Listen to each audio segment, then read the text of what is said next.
Eh bien nous voilà, nous sommes de retour dans cette troisième partie de Sarthe et moi là, toujours avec Samuel Chauveau. On va parler BD dans quelques instants, Samuel. Et puis surtout avec un invité que je connais fort bien. Serge Bertin qui sera là pour patoiser. Bonsoir Serge. Bonsoir. Et vous avez une BD qui concerne Serge, Samuel? Oui, hein, c'est vraiment en plus, oui. comment dire, quelque chose d'incroyable. C'est même lui qui l'a traduit. Alors voilà, donc c'est une traduction en patois, d'une aventure de Tintin. Ce fut un projet et une aventure humaine assez exceptionnelle, je dois dire. Vous avez tout à fait raison, monsieur. Donc Serge, vous êtes vraiment un vrai patoiseur. On va parler d'autre chose ce soir, berlauderie, bobillonnerie et autres raconteries au Gageon. Pas plus. Oui, oui. Mais on va commencer par la Sarthe vue par avec vous, Daniel Levoyer. Pourquoi Bonsoir, pas. bienvenue. Bonsoir, Aurélien. On y va, c'est parti? On y va.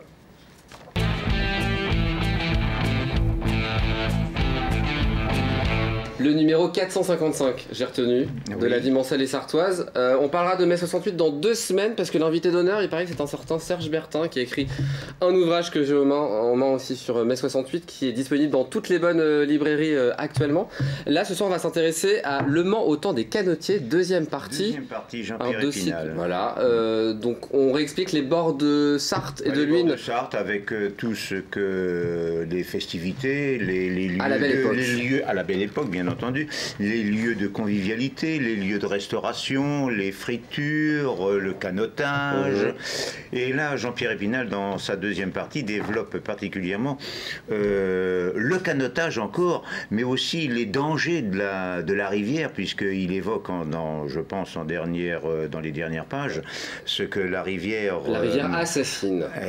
Voilà, assassine, puisque aussi, quand on ne savait pas bien canoter, ou que l'on n'était pas forcément non plus, qu'on n'avait peut-être pas forcément bu que du bio ou que de l'eau, eh bien il arrivait parfois des accidents fort regrettables et ça envoyait par le fond la jeunesse. Il y avait aussi beaucoup d'incivilité, d'injures des canotiers et une confrontation entre pêcheurs et canotiers à l'époque. Ça a toujours existé, la confrontation entre canotage et la pêche, qui devrait être paisible au demeurant, mais il y a encore quelques années, les 22 longs rifles, c'était pas forcément toujours que... Enfin, admettons que c'était... D'accord.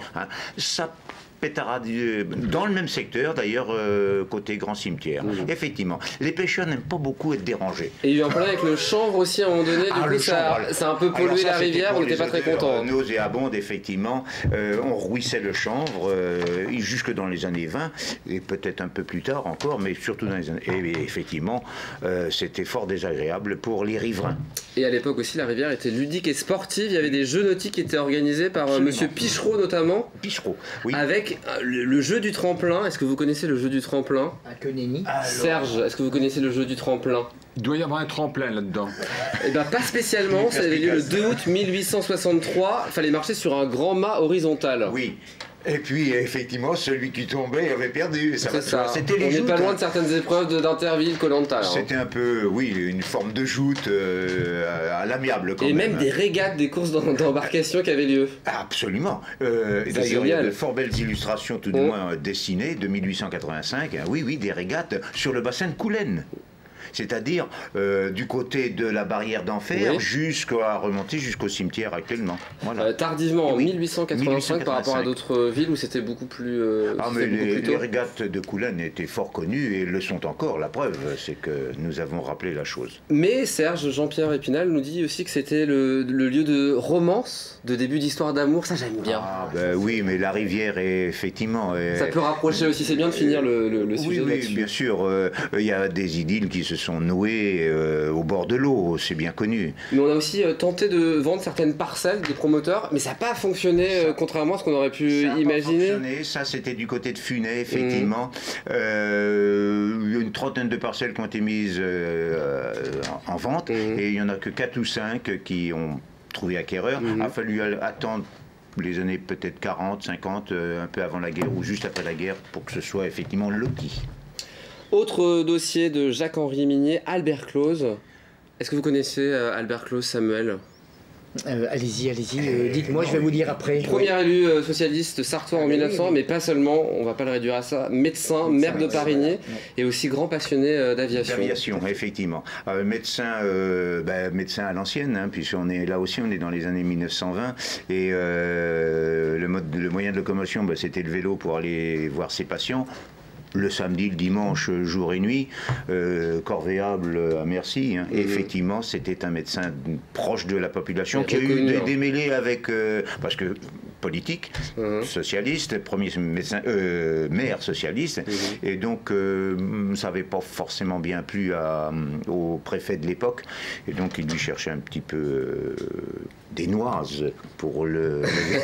Et il s'est pris de passion pour l'aviation grâce aux thèses de Wilbur Wright en 1908. Suite à ça, il avait assisté aux premiers essais de Wilbur Wright en 1908 et c'était un fou d'aviation et il avait volé sur un avion où il y a eu non pas un exemplaire, mais quelques exemplaires dont j'ai complètement oublié le nom. Il avait voulu l'acquérir, mais on ne sait pas s'il l'a vraiment utilisé. Il a faire l'acquisition, mais par contre, il a volé. Et il a volé, mais volé dans le bon sens, hein, j'entends bien. Hein. Et donc, c'était effectivement un être totalement exemplaire dans tout ce qu'il a pu approcher de près. Oui. Et mort tragique en motocyclette, malheureusement. Voilà, en allant visiter un de ses patients. C'était un fou non pas de mob, mais de moto de l'époque, effectivement. Et il a trouvé une mort assez brutale. Dans les années... Alors j'ai 1912. 12. Ouais. Voilà. C'est écrit dans le dossier, la rue de l'Enfer où il habitait porte aujourd'hui son nom. Oui. C'est un triste oui, c'est symbole en tout cas, mais c'est bien d'avoir parlé de la mémoire d'Albert Claude ce soir sur le plateau. Et c'est ce que permet la vie mancelle et sartoise. On invite les gens à l'acheter, hein. On peut le trouver un peu partout. Oui, ça me paraît une nécessité absolue. On peut le trouver sur le site aussi, laviemancelle.net. Oui. Un petit mot sur un dossier que vous avez écrit sur Jacques Tati, expliquez-moi. Effectivement, Jacques Tati, sartois par ricochet, manceau par ricochet, tout du moins. C'était un ami d'Alain Thérouanne, le fils de Thérouanne, le découvreur de Mars Mulot, enfin, des fouilles d'Alonne. Alors, pour revenir à Tati, Alain Thérouanne a été le producteur de Mon Angle, qui a été tourné en première mondiale aux Français en 1958. Et le hasard des rencontres, puisque il n'était pas forcément, la famille Thérouanne n'était pas prédestinée au cinéma. Mais voilà, et 10 ans après, il a produit également Playtime, et c'est la coïncidence de ces rencontres. Le lien est fait. Le lien est fait avec alors un oncle bien sympathique. Hein, je dis. Un Alonnais.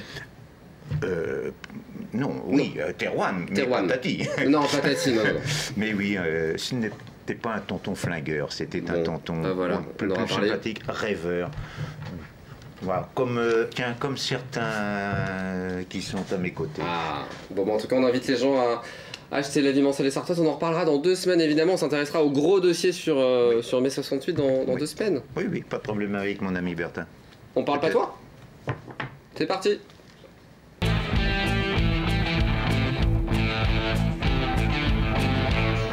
Berlauderie, bobillonnerie, raconterie. Je ne comprends pas tout, Serge. Pourtant, vous progressez, mon cher Olivier. Merci, Serge. Non, mais il est gentil. C'était pas grand-chose, tout ça. Hein. Ça veut dire à peu près le même truc, c'est-à-dire des petites histoires sans conséquence. Hein. Bon, ce qui compte, c'est pas berlauderie, bobillonnerie ou raconterie, c'est plutôt le nom du gars Jean. Le gars Jean. Et je voudrais vous parler du gars Jean Jousse. Bon, alors, pourquoi je veux vous en parler de Jean Jousse ? Parce que c'est un spécialiste du patois, je suppose, Serge. Oui, mais pas seulement. Ah. C'est parce que cette année, il aurait eu 100 ans. Il nous a quittés il y a 4 ans, hein, au mois de janvier, trop tôt.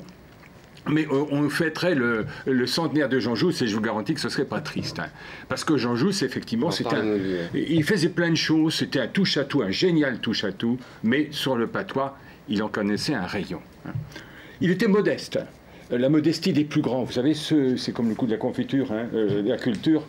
Là, il s'étalait pas. Mais tous les patoisans sont modestes. Non, j'en suis fier, oui.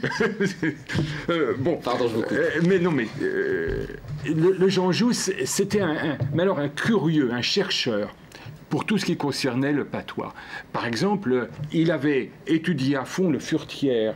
Le Furetière, c'était le dictionnaire qui date de 1690, et il s'est aperçu qu'il y avait dans le Furetière des mots sartois. Il était bien content. Et alors, ça l'a conduit à étudier aussi l'œuvre complète de Rabelais. Et là, il s'est aperçu que dans l'œuvre complète de Rabelais, il y avait 158 mots que le français ne connaissait pas, mais que seul un patoisan pouvait connaître. C'est-à-dire que là, il a approuvé, il a montré l'ancienneté de notre patois. Comme le mot roucher, c'est employé par le gars Rabelais. Le mot se musser, roucher, c'est ronger. Hein. Se musser, c'est se camoufler. Eh bien, Rabelais l'employait. Vous parlez un français, il comprendra que dalle. Donc, le patois a de l'ancienneté. Serge, il reste quoi aujourd'hui de Jean Jousse patoisan? Il reste ses ouvrages. Et des ouvrages qu'il a fabriqués, j'allais dire lui-même, avec l'aide de son petit-fils.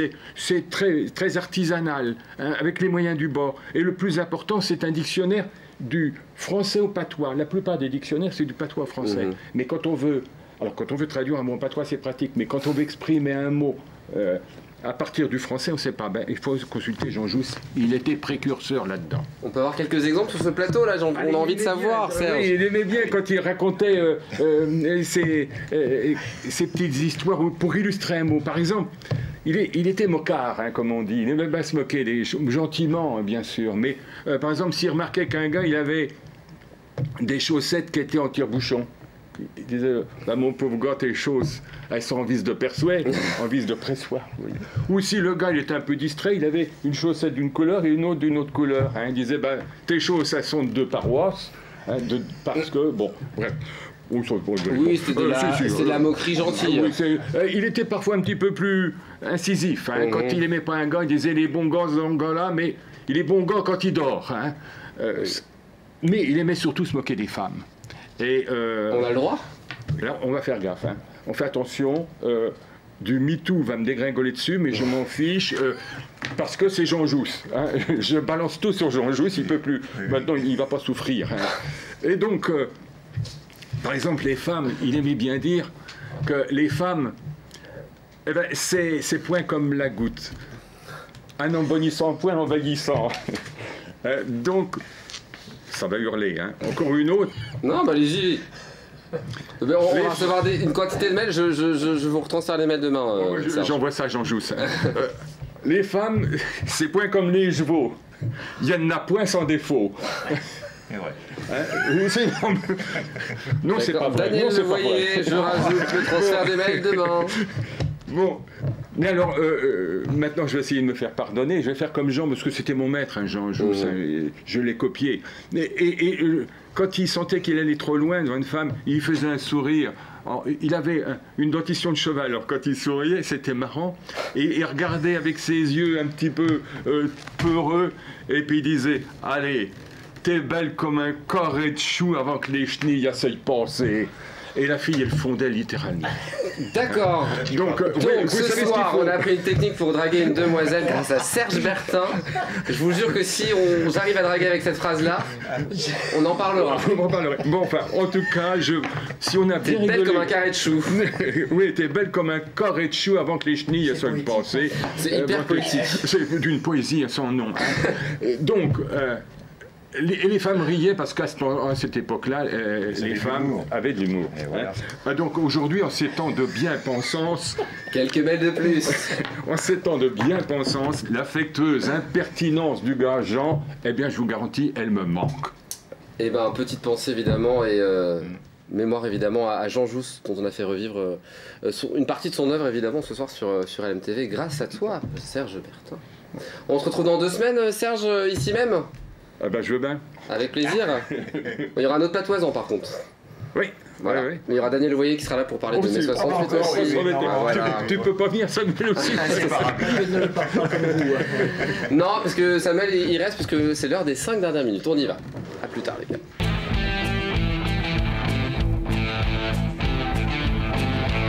Samuel, c'est l'heure du face-à-face, on va vraiment parler de vous et déjà de cette passion pour la BD. Vous me l'avez dit en préparant l'émission, vous n'avez pas de souvenir précis, c'est naturel cette passion pour la bande dessinée? J'ai du mal à me souvenir effectivement quand le premier illustré m'est tombé dans les mains. Et puis après, ça n'a été que cela. Lire toujours. Enfin, la production n'était pas la même, puisque maintenant je suis devenu professionnel, enfin, si l'on peut dire. Mais à cette époque-là, ça n'était pas nombre exorbitant de titres qui sortaient. Il n'y en avait pas forcément beaucoup. Et puis après, là, le rôle des bibliothèques. On parlait des bibliothèques, voici fort longtemps en arrière. Je découvrais une bibliothèque dans la vieille ville, tenue par des dames patronesses. Et c'est là, comme ça que vous vous êtes mis à la BD. Voilà, ça a démarré comme ça. Le nombre imposé, pas comme aujourd'hui dans certaines bibliothèques où vous ne pouvez partir qu'avec simplement quelques ouvrages. Là, on pouvait partir avec un nombre autant que vous vouliez. Et vous leur avez même soufflé certains titres à acheter? Ah bah après, comme je fréquentais pratiquement toutes les journées, toutes les ouvertures, je connaissais bien ces dames et je leur demandais aussi d'aller acquérir les ouvrages que je voyais dans les façades de librairie. Et oui, je voulais les lire, donc je leur disais allez les acheter, puis moi je les prendrais en premier. Oui, ça a démarré comme cela. Et janvier 1983, vous aviez 20 ans, ouverture de votre magasin Bulle. Oui, je le redis, cette institution de 2 années de la fac, bande dessinée. Je ne savais pas trop quoi faire à la fac. Et donc là, je me suis dit pourquoi pas. J'avais l'air un petit peu, entre guillemets, d'être connaisseur. Enfin, je ne sais pas si on peut appeler ça connaisseur, mais en tout cas, ça a été un petit peu le déclic. Les pas de porte de centre-ville étaient beaucoup trop chers. Et donc, je me suis retrouvé dans la vieille ville, rue Saint-Honoré. Jusqu'en 2013, parce qu'à un moment donné, vous manquiez de place dans le vieux Mans, donc vous avez investi dans un nouveau lieu qui était laissé à l'abandon. Tout à fait, 30 ans là-bas de présence, avec aussi un voisin architecte avec qui nous avons construit ce nouveau projet sur un lieu bien connu des Manceaux, l'entreprise Troncoso, abandonnée pratiquement depuis 30 ans, une friche historique que beaucoup de personnes lorgnaient, et puis ce projet un peu oui, saugrenu a finalement abouti et après 9 mois de travaux, septembre 2013, ce fut le nouveau lieu. Et tout se passe là-bas, évidemment. Il y a beaucoup d'événements qui sont organisés par Bulle. C'est aussi ça la spécificité. Vous pouvez accueillir les plus grands auteurs de la bande dessinée. l'ADN peut-être, effectivement, oui, pour d'abord pouvoir se faire connaître dans la vieille ville. Il fallait toujours être un peu créatif au sens communication, événementiel et tout. Et ça a continué dans le nouveau lieu. Plus de 300 auteurs sur 4 ans et demi dans ce nouveau lieu. Et puis effectivement, on essaie de faire venir les plus grands, les plus connus. En plus de 30 ans d'exploitation de Bulle, vous avez vu l'évolution évidemment de la créativité des bandes dessinées. On est passé de 200 nouveautés par an à 5500, c'est ça que vous me disiez? Ça a été le pic, effectivement. Ouais. Et aujourd'hui, c'est impossible de ne pas dire que les plus grands dessinateurs se trouvent dans le monde de la bande dessinée. Donc vous touchez tout le monde à travers des BD historiques. Toutes les thématiques. Il est vrai que moi, quand j'ai ouvert, c'était plutôt une bande dessinée grand public, plutôt tournée vers les enfants, enfin si l'on veut. Ça, c'était les gens qui disaient cela. Mais aujourd'hui, ce n'est pas une famille, ce sont des familles. Tous les thèmes sont abordés, à tel point qu'on peut même les traduire, et traduire les plus grands, puisque on a même traduit Tintin, n'est-ce pas Serge? Et l'objet de découverte, puisque moi je connaissais que de nom au début, et on arrive aussi à des découvertes assez extraordinaires. Ce soir, je vous ai demandé de m'apporter 3 BD. Samuel, j'espère que vous avez fait le travail. Oui, évidemment. Oui. La BD qui a votre préférence aujourd'hui? Voilà. Eugénie Jourdan, pas forcément connu, en tout cas un des grands dans la lignée de Franquin, le papa de Gaston et de Spirou. Pourquoi? Parce que toujours élégant, licencié en droit, qui ne veut pas continuer non plus dans cette voie et qui ouvre une agence de détectives privés dans les années 50. Il sera bientôt accompagné d'un des rois de l'ouverture de coffre-fort, ennemi public numéro 1, qui rejoindra l'agence, que de Cerise, la secrétaire, et puis bien sûr un agent, l'inspecteur Crouton. Ça, c'est fantastique. C'est bien dessiné, tous les décors sont là, des scénarios remarquables. Ça, c'est un petit bijou à redécouvrir chez Dupuis. La BD que vous recommanderiez à un novice de la BD comme moi? Le Sursis, Jean-Pierre Gibrat. Ça me rappelle toujours ce monsieur Jean-Pierre Gibrat qui avait du mal à vivre en fait. Il avait travaillé avec Berroyer, le journaliste aussi, et il ne vivait pas forcément de la bande dessinée. Et un jour, ça c'est le moment magique où pourquoi un jour un album rencontre le public et devient pourquoi pas un succès. Le Sursis, c'est remarquablement bien dessiné. Un dessin de Gibrat aujourd'hui, c'est 20 000, 30 000, 40 000 euros. Et là, ça se passe durant la Deuxième Guerre mondiale. Comment quelqu'un qui ne veut pas aller s'engager engagé en 40, on le comprend bien, hein, il s'échappe et il va vivre dans son petit village natal à l'insu de tout le monde et observer à travers les persiennes, là où il se cache, toute la vie de son village. Et puis bien sûr tomber amoureux d'une belle jeune fille. Ah, il y a toujours de l'amour dans les histoires, et tant mieux.